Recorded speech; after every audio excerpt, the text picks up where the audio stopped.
Good evening सबको, मेरी viewers को।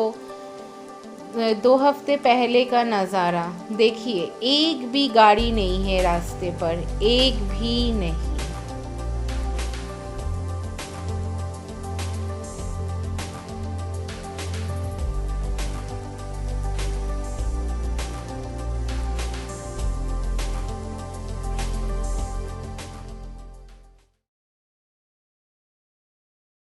शंख बजाया, थाली बजाया, क्लैप किया। आप लोगों ने क्या बजाया बताइए।